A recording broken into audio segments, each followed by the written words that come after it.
fatto che il governo Renzi abbia stanziato soltanto 2 milioni per questa emergenza è piuttosto offensivo.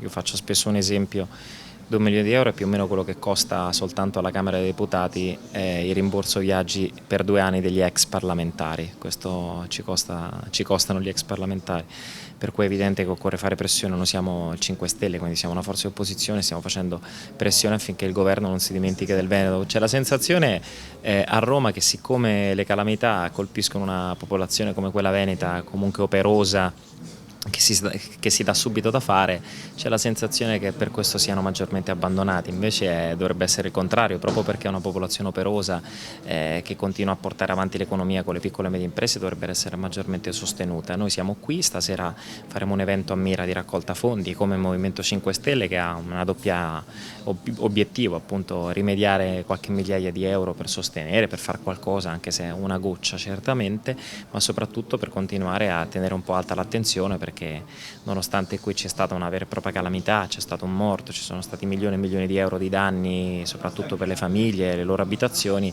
sembra che già sia tutto risolto, ma invece non è tutto risolto.